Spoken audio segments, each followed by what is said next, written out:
ਵਾਹਿਗੁਰੂ ਜੀ ਕਾ ਖਾਲਸਾ, ਵਾਹਿਗੁਰੂ ਜੀ ਕੀ ਫਤਿਹ। ਖੋਜ ਗੁਰਬਾਣੀ ਵਿੱਚ ਆਪ ਸਭ ਦਾ ਸਵਾਗਤ ਹੈ ਜੀ। ਸਭ ਨੂੰ ਜੀ ਆਇਆਂ ਜੀ। ਆਓ ਅਸੀਂ ਸਾਰੇ ਮਿਲ ਕੇ ਪਹਿਲਾਂ ਸ਼ਬਦ ਦਾ ਉਚਾਰਨ ਅਤੇ ਉਸ ਤੋਂ ਉਪਰੰਤ ਉਸਦੇ ਅਰਥ ਕਰਾਂਗੇ। ਅੱਜ 94 ਸ਼ਬਦ ਦੀ ਵਾਰੀ ਹੈ ਜੀ। ਗੌੜੀ ਗੁਆਰਰੀ ਮਹੱਲਾ ਪੰਜਵਾਂ।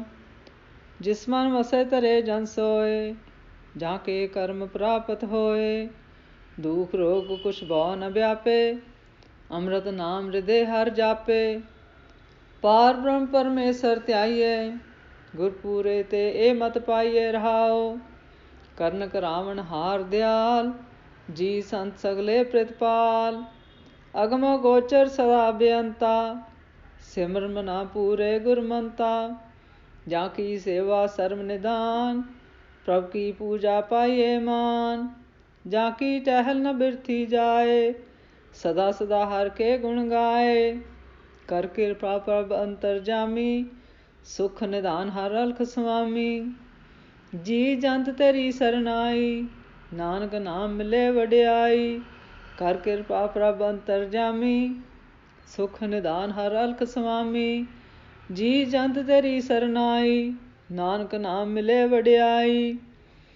ਇਸ ਸ਼ਬਦ ਵਿੱਚ ਗੁਰੂ ਜੀ ਸਾਨੂੰ ਕਹਿੰਦੇ ਹਨ ਕਿ ਜਿਸ ਕਿਸੇ ਮਨੁੱਖ ਦੇ ਮਨ ਵਿੱਚ ਪਰਮੇਸ਼ਰ ਦਾ ਅਚਰਜ ਗੁਰਸ਼ਬਦ ਗੁਰਬਾਣੀ ਨਾਮ ਸਿਮਰਨ ਵਸ ਜਾਂਦਾ ਹੈ ਜੀ, ਨਿਸ਼ਚੈ ਹੀ ਉਹ ਸੇਵਕ ਇਸ ਸੰਸਾਰ ਸਮੁੰਦਰ ਤੋਂ ਪਾਰ ਹੋ ਜਾਂਦਾ ਹੈ ਜੀ। ਭਾਵ ਉਸ ਨੂੰ ਆਪਣੀ ਹੋਂਦ ਦੀ, ਆਪਣੇ ਮੂਲ ਦੀ ਪਹਿਚਾਣ ਹੋ ਜਾਂਦੀ ਹੈ ਜੀ, ਅਤੇ ਗੁਰੂ ਦੇ ਹੁਕਮ ਦੀ ਸਮਝ ਆ ਜਾਂਦੀ ਹੈ ਜੀ। ਫਿਰ ਗੁਰੂ ਜੀ ਕਹਿੰਦੇ ਹਨ, ਇਹ ਗੁਰਸ਼ਬਦ ਗੁਰਬਾਣੀ ਨਾਮ ਉਸ ਨੂੰ ਮਿਲਦਾ ਹੈ ਜਿਸ ਦੇ ਭਾਗਾਂ ਵਿੱਚ ਪਰਮੇਸ਼ਰ ਨੇ ਧੁਰੋਂ ਲਿਖਿਆ ਹੁੰਦਾ ਹੈ ਜੀ। ਫਿਰ ਗੁਰੂ ਜੀ ਕਹਿੰਦੇ ਹਨ, ਉਸ ਨੂੰ ਫਿਰ ਕਿਸੇ ਪ੍ਰਕਾਰ ਦਾ ਦੁੱਖ, ਬਿਮਾਰੀ ਅਤੇ ਡਰ ਨਹੀਂ ਪਾਉਂਦਾ ਜੀ, ਕਿਉਂਕਿ ਉਹ ਪਰਮੇਸ਼ਰ ਹਰੀ ਦਾ ਅੰਮ੍ਰਿਤਮਈ ਗੁਰਸ਼ਬਦ ਗੁਰਬਾਣੀ ਨਾਮ ਸਦਾ ਹੀ ਆਪਣੇ ਹਿਰਦੇ ਵਿੱਚ ਜਪਦਾ ਹੈ ਜੀ, ਅਤੇ ਪਰਮਾਤਮਾ ਪਰਮੇਸ਼ਰ ਦੇ ਹੁਕਮ ਨੂੰ ਉਸਨੂੰ ਸੂਝ ਹੋ ਜਾਂਦੀ ਹੈ ਜੀ। ਫਿਰ ਗੁਰੂ ਜੀ ਕਹਿੰਦੇ ਹਨ, ਹੇ ਭਾਈ, ਗੁਰਸ਼ਬਦ ਗੁਰਬਾਣੀ ਰੂਪ ਨਾਮ ਪੂਰਨ ਪਾਰ ਪਰਮੇਸ਼ਰ ਨੂੰ ਸਦਾ ਹੀ ਧਿਆਉਣਾ ਚਾਹੀਦਾ ਹੈ ਜੀ, ਅਤੇ ਇਹ ਮਤ ਪੂਰੇ ਸਮਰੱਥ ਗੁਰੂ ਰੂਪ ਗੁਰਸ਼ਬਦ ਗੁਰਬਾਣੀ ਨਾਮ ਤੋਂ ਹੀ ਪ੍ਰਾਪਤ ਕਰਨੀ ਚਾਹੀਦੀ ਹੈ ਜੀ। ਫਿਰ ਗੁਰੂ ਜੀ ਕਹਿੰਦੇ ਹਨ, ਉਹ ਪਰਮੇਸ਼ਰ ਸਭ ਕੁਝ ਕਰਨ ਅਤੇ ਕਰਾਉਣ ਵਾਲਾ ਦਇਆ ਦਾ ਘਰ ਹੈ ਜੀ, ਅਤੇ ਧਰਤੀ, ਪਤਾਲ, ਆਕਾਸ਼ ਦੇ ਸਾਰੇ ਜੀਆਂ ਜੰਤਾਂ ਦੀ ਪਾਲਣਾ ਕਰਨ ਵਾਲਾ ਹੈ ਜੀ। ਫਿਰ ਗੁਰੂ ਜੀ ਕਹਿੰਦੇ ਹਨ, ਉਹ ਅਪਹੁੰਚ ਹੈ ਜੀ। ਫਿਰ ਗੁਰੂ ਜੀ ਕਹਿੰਦੇ ਹਨ, ਇਹਨਾਂ ਸਥੂਲ ਇੰਦਰੀਆਂ ਦਾ ਵਿਸ਼ਾ ਨਹੀਂ, ਸਦਾ ਬੇਅੰਤ ਹੈ ਜੀ। ਇਹ ਇੰਦਰੀਆਂ ਨਹੀਂ ਉਸ ਦੀ ਬੇਅੰਤਤਾ ਨੂੰ ਵੇਖ ਸਕਦੀਆਂ ਜੀ ਔਰ ਜਾਣ ਸਕਦੀਆਂ ਜੀ। ਇਹ ਇੰਦਰੀਆਂ ਤੋਂ ਸਦਾ ਬੇਅੰਤ ਹੈ ਜੀ। ਫਿਰ ਗੁਰੂ ਜੀ ਕਹਿੰਦੇ ਹਨ, ਹੇ ਮਨ, ਤੂੰ ਅਜਿਹੇ ਸਮਰੱਥ ਪੂਰਨ ਗੁਰਸ਼ਬਦ ਗੁਰਬਾਣੀ ਨਾਮ ਮੰਤਰ ਉਪਦੇਸ਼ ਕਰੋ ਜੀ। ਫਿਰ ਗੁਰੂ ਜੀ ਕਹਿੰਦੇ ਹਨ, ਜਿਸ ਦੀ ਸੇਵਾ ਨਾਲ ਸਾਰੇ ਗੁਣਾਂ ਦਾ ਖਜ਼ਾਨਾ ਰੂਪ ਪਰਮੇਸ਼ਰ ਪ੍ਰਾਪਤ ਹੁੰਦਾ ਹੈ ਜੀ, ਉਸ ਦੀ ਪੂਜਾ ਕਰਨ ਨਾਲ ਲੋਕ ਪਰਲੋਕ ਦਾ ਮਾਣ ਪਾਈਦਾ ਹੈ ਜੀ। ਫਿਰ ਗੁਰੂ ਜੀ ਕਹਿੰਦੇ ਹਨ, ਜਿਸ ਪਰਮੇਸ਼ਰ ਦੀ ਟਹਿਲ ਸੇਵਾ ਵੀ ਵਿਅਰਥ ਨਹੀਂ ਜਾਂਦੀ ਜੀ। ਫਿਰ ਗੁਰੂ ਜੀ ਕਹਿੰਦੇ ਹਨ, ਹੇ ਭਾਈ, ਉਹ ਸਮਰੱਥ ਪਰਮੇਸ਼ਰ ਹਰੀ ਦੇ ਹਮੇਸ਼ਾ ਹਰ ਸਮੇਂ ਗੁਰਸ਼ਬਦ ਗੁਰਬਾਣੀ ਨਾਮ ਜਸ ਗੁਣ ਗਾਇਨ ਕਰੋ ਜੀ।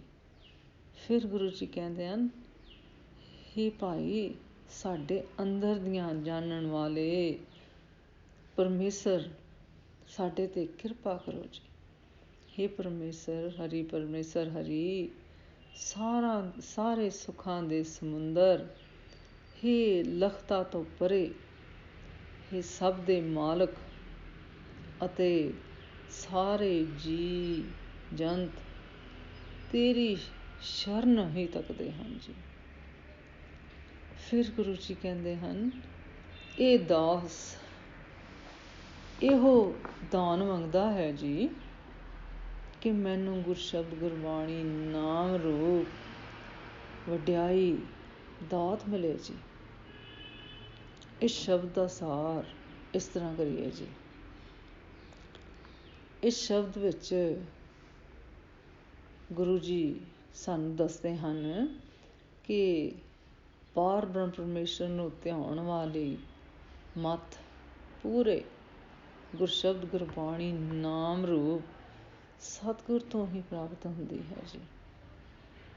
ਫਿਰ ਗੁਰੂ ਜੀ ਕਹਿੰਦੇ ਹਨ, ਪਰਮੇਸ਼ਰ ਦੀ ਸੇਵਾ ਤੇ ਪੂਜਾ, ਉਸ ਨਾਲ ਸੱਚਾ ਮਾਣ ਪ੍ਰਾਪਤ ਹੁੰਦਾ ਹੈ ਜੀ।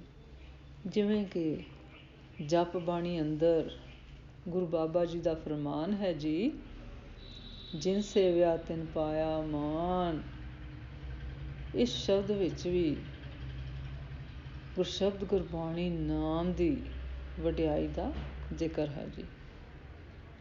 ਫਿਰ ਗੁਰੂ ਜੀ ਕਹਿੰਦੇ ਹਨ, ਗੁਰਸ਼ਬਦ ਗੁਰਬਾਣੀ ਨਾਮ ਸਿਮਰਨ ਦਾ ਸਦਕਾ ਦੁੱਖ ਰੋਗ ਅਤੇ ਦੁਨਿਆਵੀ ਡਰ ਆਦਿ ਸਭ ਦੂਰ ਹੋ ਜਾਂਦੇ ਹਨ ਜੀ। ਭਾਵ ਗੁਰਸ਼ਬਦ ਗੁਰਬਾਣੀ ਨਾਮ ਦੇ ਵਿੱਚ ਮਨ ਅਤੇ ਤਨ ਲਾਇਆ ਗੁਰਮਤਿ ਦੀ ਜ਼ਿੰਦਗੀ ਅਪਣਾਉਣ ਨਾਲ ਸਾਨੂੰ ਆਪਣੇ ਮੂਲ ਦੀ ਸਮਝ ਅਤੇ ਗੁਰੂ ਦੇ ਹੁਕਮ ਦੀ ਸੋਝੀ ਹੁੰਦੀ ਹੈ ਜੀ। ਅੱਜ ਦਾ ਵਿਚਾਰ ਕਰਦਿਆਂ ਮੇਰੇ ਕੋਲੋਂ ਨੇਕਾਂ ਭੁੱਲਾਂ ਹੋਈਆਂ ਹੋਣਗੀਆਂ, ਉਸ ਵਾਸਤੇ ਮੈਂ ਖਿਮਾ ਦੀ ਜਾਚਕ ਹਾਂ ਜੀ। ਵਾਹਿਗੁਰੂ ਜੀ ਕਾ ਖਾਲਸਾ, ਵਾਹਿਗੁਰੂ ਜੀ ਕੀ ਫਤਿਹ।